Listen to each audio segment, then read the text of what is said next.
नमस्कार दोस्तों, मेरे चैनल में आप लोगों का स्वागत है।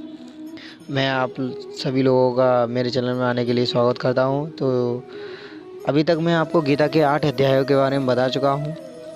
आज हम गीता के 9वें अध्याय का महात्म्य के बारे में जानेंगे। 9वें अध्याय के महात्म्य के बारे में जानने से पहले आप लोगों को बता दूं कि मेरी गीता सार की वीडियो अलग हैं और संस्कृत श्लोक की उच्चारण की वीडियो अलग हैं।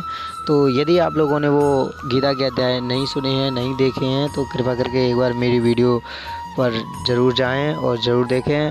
और हाँ, लाइक और सब्सक्राइब का बटन दबाना ना भूलें, जिससे कि मेरी नई वीडियो की नई नोटिफिकेशन आप लोगों को मिलती रहे। तो चलिए आइए वीडियो शुरू करते हैं। 9वें अध्याय का महात्म्य। जय श्री कृष्ण। महादेव जी कहते हैं, पार्वती, अब मैं आदरपूर्वक 9वें अध्याय का महात्म्य का वर्णन करूंगा, तुम स्थिर होकर सुनो। नर्मदा के तट पर महिष्मती नाम की एक नगरी है। वहाँ माधव नाम के एक ब्राह्मण रहते थे, जो वेद वेदांगों के तत्वज्ञ और समय समय पर आने वाले अतिथियों के प्रेमी थे।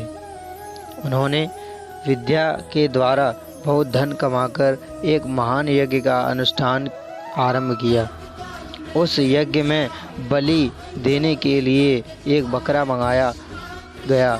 जब उसके शरीर की पूजा हो गई, तब सबको आश्चर्य में डालते हुए उस बकरे ने हंसकर उच्च स्वर से कहा, ब्राह्मण, इन बहुत से यज्ञों द्वारा क्या लाभ है?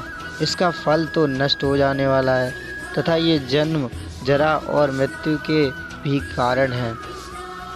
यह सब करने पर भी मेरी जो वर्तमान दशा है, इसे देख लो।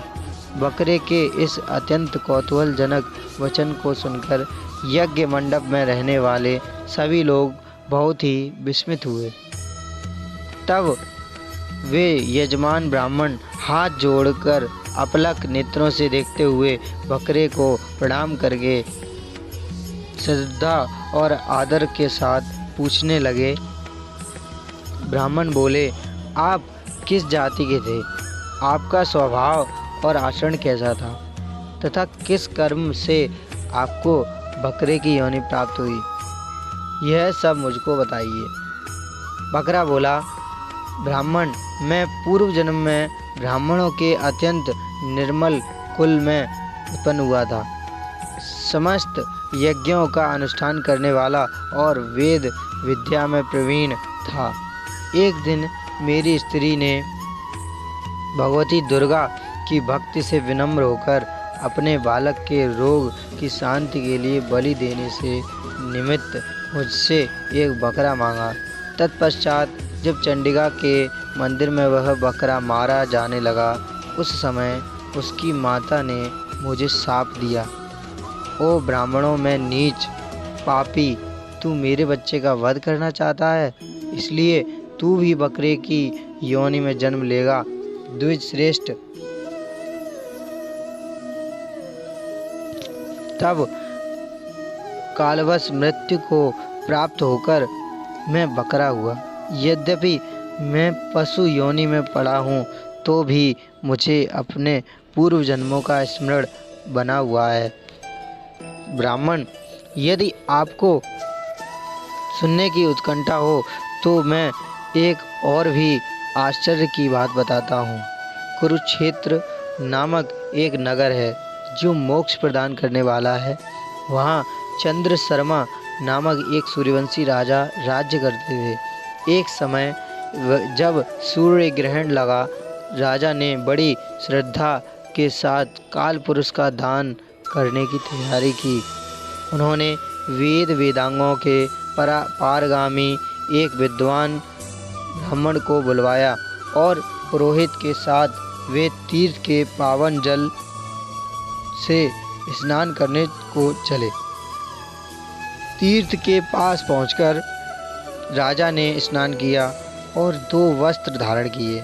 फिर पवित्र और प्रसन्नचित होकर उन्होंने श्वेत चंदन लगाया और बगल में खड़े हुए पुरोहित का हाथ पकड़कर तत्कालोचित मनुष्यों से घिरे हुए अपने स्थान पर लौट आए। आने पर राजा ने यथोचित विधि से भक्तिपूर्वक ब्राह्मण को काल पुरुष का दान किया। तब काल पुरुष का हृदय चीरकर उसमें से एक पापात्मा चांडाल प्रकट हुआ। फिर थोड़ी देर के बाद निंदा भी चांडाली का रूप धारण करके काल पुरुष के शरीर से निकली और ब्राह्मण के पास आ गई। इस प्रकार चांडालों की वह जोड़ी आंखें लाल किए निकली और ब्राह्मण के शरीर में हठात प्रवेश करने लगी। ब्राह्मण मन ही मन गीता के 9वें अध्याय का जप करते थे और राजा चुपचाप यह सब कौतुक देखने लगा। ब्राह्मण के अंतःकरण में भगवान गोविंद शयन करते थे। वे उन्हीं का ध्यान करने लगे। ब्राह्मण ने जब गीता के 9वें अध्याय का जप करते हुए अपने आश्रयभूत भगवान का ध्यान किया, उस समय गीता के अक्षरों से प्रकट हुए विष्णु दूतों द्वारा पीड़ित होकर वे दोनों चांडाल भाग चले। उनका उद्योग निष्फल हो गया। इस प्रकार इस घटना को प्रत्यक्ष देखकर राजा के नेत्र आश्चर्य से चकित हो उठे। उन्होंने ब्राह्मण से पूछा, विप्रवर, इस महाभयंकर आपत्ति को आपने कैसे पार किया? आप किस मंत्र का जप तथा किस देवता का स्मरण कर रहे थे? वह पुरुष तथा वह स्त्री कौन थी?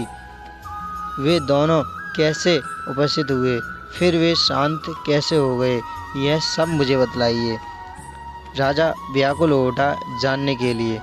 ब्राह्मण ने कहा, राजन, चांडाल का रूप धारण करके भयंकर पाप ही प्रकट हुआ था तथा वह स्त्री निंदा की साक्षात मूर्ति थी।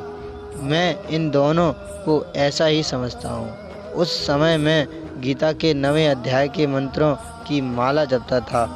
उसी का महात्मा है कि सारा संकट दूर हो गया। महीपते, मैं नित्य ही गीता के 9वें अध्याय का जप करता हूँ। उसी के प्रभाव से प्रगति ग्रह जनित आपत्तियों से पार हो सका हूँ। यह सुनकर राजा ने उसी ब्राह्मण से गीता के 9वें अध्याय का अभ्यास किया। फिर वे दोनों ही परम शांति मतलब मोक्ष को प्राप्त हो गए। यह कथा सुनकर ब्राह्मण ने बकरे को बंधन से मुक्त कर दिया और गीता के 9वें अध्याय के अभ्यास से परम गति को प्राप्त किया। जय श्री कृष्ण।